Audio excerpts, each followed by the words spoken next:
Hiatu malo le laini sambula talahoni talafokoi kim the modi halo le kita one talk karaki nako mai halo nim belong malo le soifua maua malelangi mama and a very special welcome especially to our cookies joining us this evening e pitomo te reo Māori Cookie Airani Cook Islands Language Week 2025. Hope you're having a great week.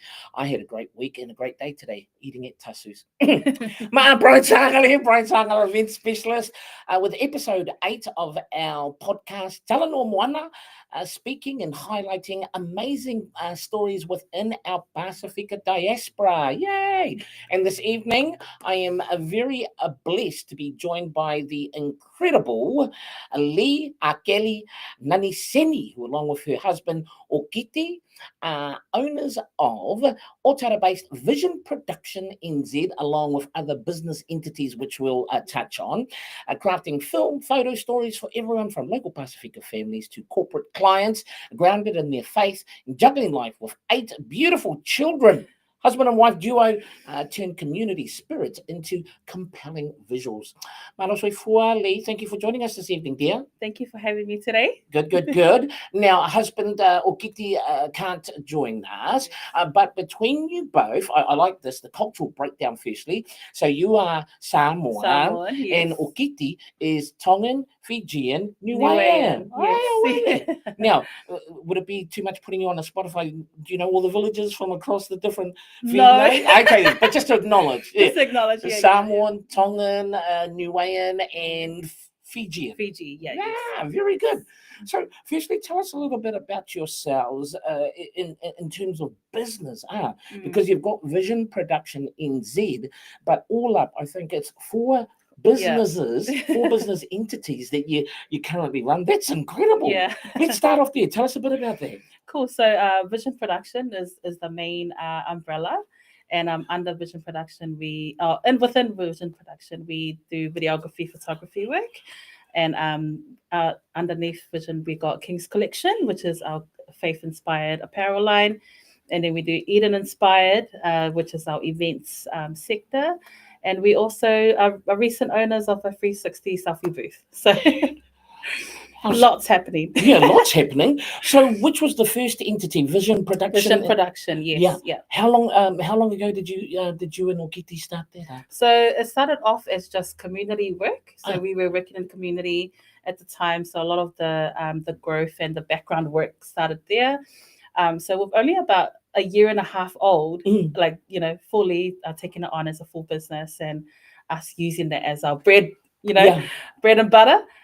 But before that, so roughly about 4 years. So we've been doing videography, photography work for about 4 years. Yeah. Man, that's awesome. So in terms of the offerings through Vision Production NZ currently, what are those, Lee? What's the type of services you offer? Yep. So at the moment we do birthdays and we do weddings at the moment. So pretty much when people hire us, we do highlight reels for them. So we're there taking their videos and photos, and then through Vision we do markets like apparel side. Through King's Collection, where we do pop-ups and we sell the merch. So we've got hoodies and t-shirts. And then with Vision Eden Inspired, there's so many. Eden Inspired, I support people with running events. Wow. Yeah. So the King's Collection NZ, a very appropriate name because for both of you are Jesus followers. Yes. You love the Lord, which is great. So what are some of the designs and that you offer, and tell us a bit about the creative process for that as well. So my husband is the mastermind behind that. Nice. So he's the creative genius behind it.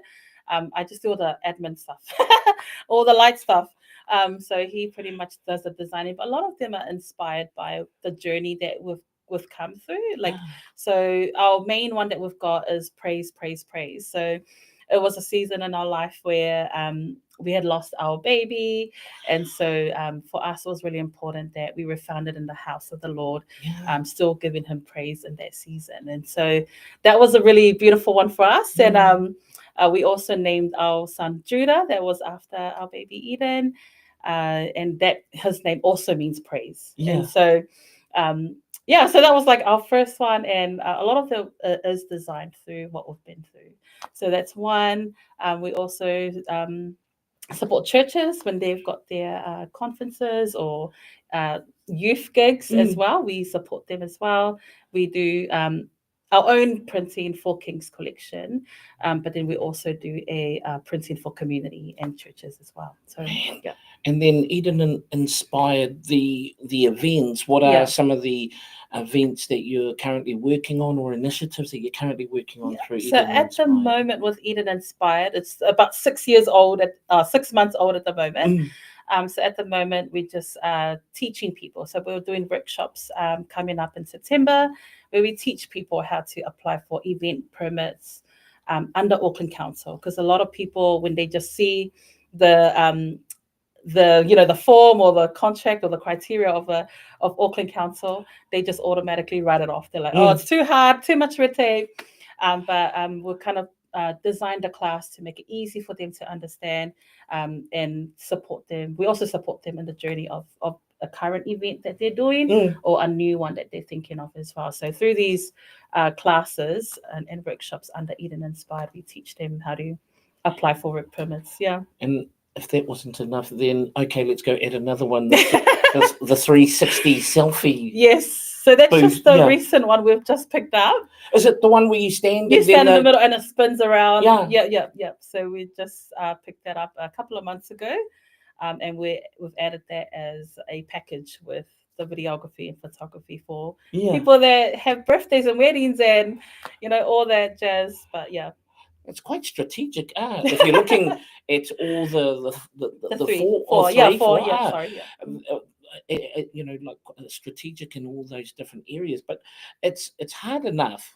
Myself, going out on my own since February this year, trying to run one business with all the admin, the back end stuff, let alone 4 business entities.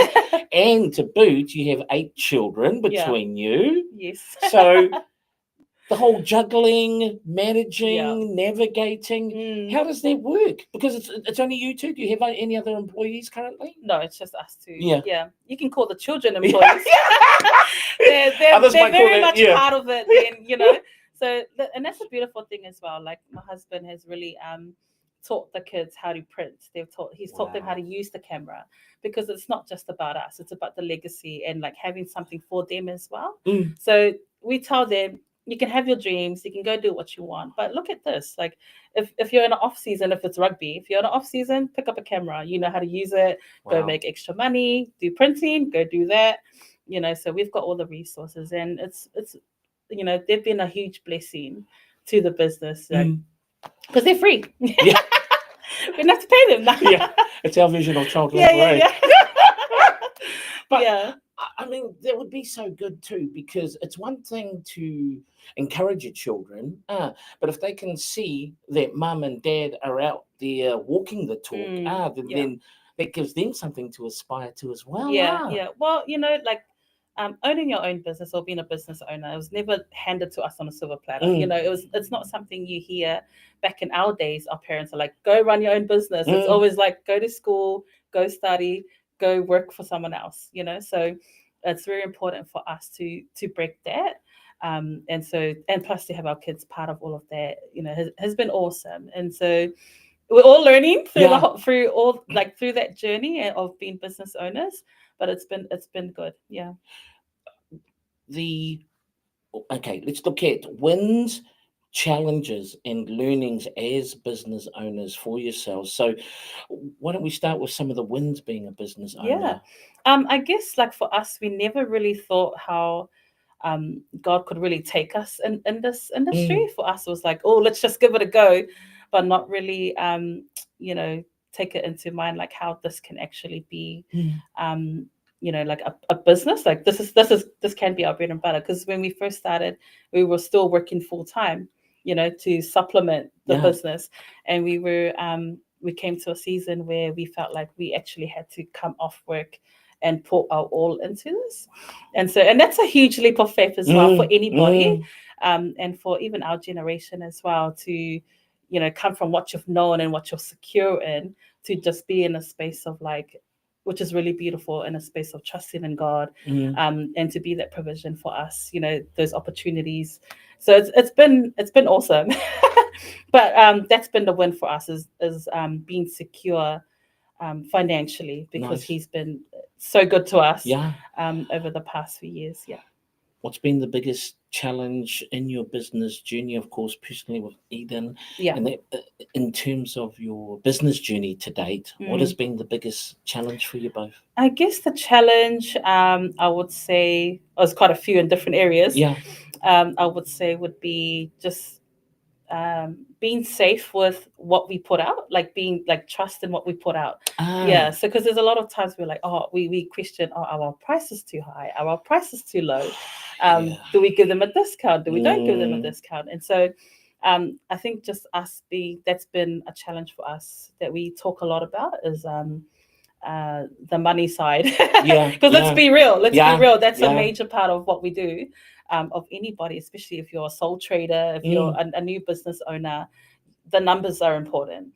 And so I think that's been a challenge for us, to be really secure in ourselves and know that, no, this is what we're worth. And we need to be okay with people saying no, like, they can't afford it, that's fine. Someone else can afford it, and so that's fine. Yeah. I was watching online recently, I think the lady's name, Eileen Ward, entrepreneur extraordinaire, speaker, and I love what she said, along the lines that, not only your value, but the value your product brings to the client. Yeah. And I was like, wow, that was a real aha moment for me, because like yourself, again, when you're submitting like a quote and that, doing the questioning and figuring out, okay, then am I pricing too high, too low? Yeah. And then hang on, they came to us. So, Yeah. Yes, so it exactly. must mean some kind of value towards them. Yeah. And then funny, like, sorry, we've had a change of plans, but then you see online, you still went ahead on the same date that you were supposed to. Yeah. And that's what I mean, like being secure in your own value and what you bring to the table. And I think when you're first starting, you just want to say yes all the time, and I'm not realizing the damage that it's really doing, like, to your business and to your family, because then you're like, I guess the sacrifice is supplying for yourself, provision for your own family, and you put that at the risk of just taking a gig. Yeah. So if we cite that as an example being a big challenge, pricing, how have you and Okiti overcome that, or how are you, what's your strategy around pricing? Yeah. So a lot of the times we kind of work alongside the clients or the customer, and we ask them, what's your budget? The famous, what's your budget? Yes. And so we ask them, what's your budget? So we can work within them. And then sometimes we know that if they're taking on multiple services, like if it's a video photography and if it's a 360 booth, we have like a package deal for them, and then we support them with payments. So we're not with afterpay or with anything like that, but with payment schedules to just keep them on top before their event. So that's kind of what we're safe with, and we're good with that. Yeah. That's a really good point that you bring up, making it easier for the clients.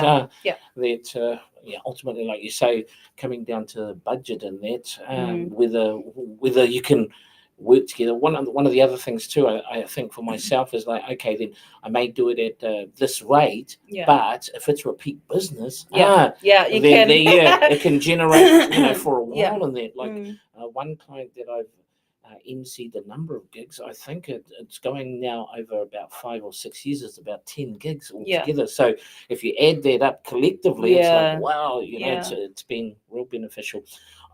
For learnings, what's been the biggest learning for yourselves as business owners, Lee? I think, like, I'll come from a marriage perspective, because you see a lot of couples out there, they're taking on business together, and I think just realizing that we are on the same side. And so, because sometimes a lot of the discussions around business planning or business execution it's like either one voice is stronger than the other, and sometimes that's okay. That's okay if it's within reason. And so for us, just realizing, okay, it's not whose idea is better. It's about, does this idea work for us? And if it's gonna take us longer in the business industry, then let's go with that. And it's just realizing, like, humble, in times where you feel like, this is really gonna work. But then if you look at it, together in the long run, and realize that, oh, his idea is actually better than mine. And then, just realizing that we are on the same team and we both want to win in this business. And so that's been Your answer's quite aggressive. Like it's like you're looking at me like I'm Okiti, and I was like, it's a discussion you need to have with your husband and business partner. But anyway, no, it's awesome. That's something that we had to learn. Early days of us doing business together. So we really had to learn that the hard way as well. A couple of years ago with communication and with execution of things. So just realizing that both of us, we want to win together. Because I suppose you could. There's one side where it is the business, because you're both 50-50 shareholders in the business. But then marriage, it's like, and the fact that you are business owners and you're spending the majority of your time together.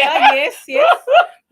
So with that and the busyness of 4 businesses as well as 8 children, how do you make time for both yourselves? Because I think you guys recently go to like Queenstown or something? Was it just you two? Just last year we went to Queenstown for our 15-year anniversary.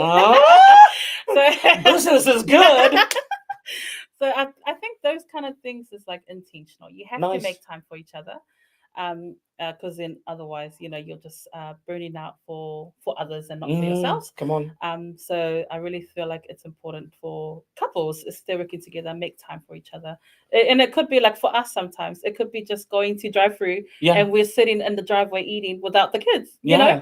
And so sometimes even though they're looking through the curtains, we haven't had dinner. And sometimes it be like that. And that's the beautiful thing. Like, even though we can't go on like big trips and go out to dinner and things like that, it's like the intentional thought around of, let's just go be together for a moment. Let's just pull away from the kids. Let's go spend some time together, even if it's eating in our driveway. From drive-through. Yeah. Another element or aspect, you are both people of faith. So that adds another dimension, again, another element to your businesses. How does faith play a part in your business, how you operate, how you strategize, just how you interact, every facet of your business? How does faith play a part in that, Lee? Praying is a huge part of what we do. We always pray for the business and opportunity and for God to provide. But within that also, we pray for discernment, because not every opportunity that comes to you is for you. It might look good on, the money might look good, the event might look good, but then we also discern whether that's really healthy for the business or healthy for us as well. So so praying for the business and being surrounded by friends who are also Christians that are in business as well, and seeking guidance and wisdom through them as well. That really helps.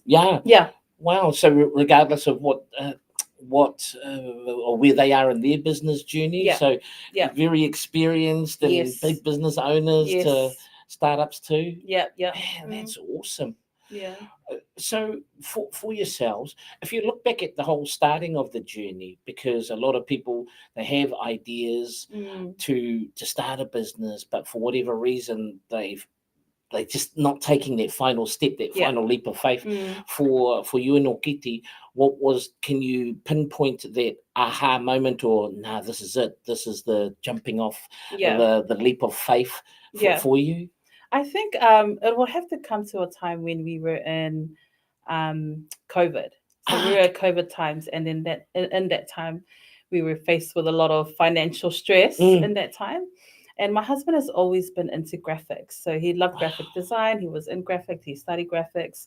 But I think this being able to have the opportunity to do camera work for community groups was really like the aha moment. Like we were all good at this stuff, but we just didn't know how we were going to really work at it and let it guide us. But I think it will have to be COVID. And then before COVID would have been when we lost Eden.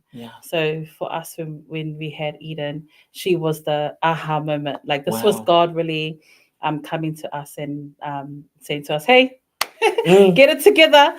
And then that's how I would say it would be with with Eden. She was Yeah. like the anchor, Mm. and she was our new direction. And Wow. yeah. Once you made that decision, did you put a plan in place, say like however long before you both stepped away from your full-time jobs to put Yeah. things in place that Yeah. in case Yeah. you know, Yeah. like, not a fallback or plan or that or Yeah. financially? Yeah. We haven't quite thought about that yet. Yeah. Right now, it's just like we're just moving on faith, at the moment. But before you started, before did we you have started, yeah, no, I was just we just stranded. we Yeah. just went straight in there. Wow. We just knew that we had to do all the business side stuff. We Nice. had to get registered. We had to do all of that kind of stuff. So we just knew we had to set that thing there. Mm. But it was most of the time, my husband would always say, "Let the work tell itself, and let the work bring the clients." Wow. And so so it's not like, yes, we hustle, but at the same time, like if people believe in the work that in the work that we do, Mm. they will come. There's no need for us to really go out there and Man. I mean, you do it in a sense when you're in the social media space and when Sure. you're in the media space, of course. But I always believe in what he said, like, our work will speak for itself. Man, that's Yeah. awesome. For people watching, what would be some advice from your journey, yours and Okiti and the kids' journey to date, with regards to starting up your own business, Yeah. or they've got a business idea, Lee? Yeah. I guess just pray. Yeah. For one, pray and believe in yourself when you start. Nice. Yeah. So the small beginnings will eventually all add up in the long run, but believe in yourself, have faith that you can do it, surround yourself with people that have already done it before. So if you're a Christian, surround yourself with some godly wisdom, some godly business owners who have made it in there, but also good counsel. Mm. Yeah, I believe in really Nice. good counsel, people that can walk alongside you in the business. It's not, don't be shy to ask for help. Mm. That's what if you have not because you ask not, is what we believe in. Come on. So don't be shy to ask for help. It's not weak to ask for help as well. But yeah, believe in yourself and have faith that you can do it, and you can do it for the long run. Nice. Talking about the long run, bit of crystal ball gazing, 5-10 years, Yeah. where do you see yourselves with your 4 businesses? Yeah. Well, in 10 years, you're going to have, what, 20 businesses? Or what's the plans at this stage for yourselves? At the moment, we're really looking at going more outside of Auckland. Wow. And then hopefully in the next few years, picking up a contract that could take us overseas. Nice. Or not, or us going overseas. Yes. and like venturing out and exploring there. Yeah. But we really want to look at more work outside of Auckland and seeing what that space holds for us, as well as international eventually. That's awesome. Yeah. Awesome. Well, it's a big thank you for Taitele Lava. Lee Akeli-Naniseni. We have included links to Lee and Okiti's businesses in the description, so make sure to go and check them out. That'll be great. And also including my links if you are looking for an MC for your future events. Lee, thank you so Yes. much for joining us today, sister. Really, Thank you for really having appreciate me. it. And keep up the amazing work to you, Okiti, and of course to the children. Thank you, sister. Thank you. That's us for the evening, family. Thank you so much for joining us. Join us next time for another episode of Talanoa Moana, where we will share another incredible story from our Pasifika diaspora. God bless, and look after one another.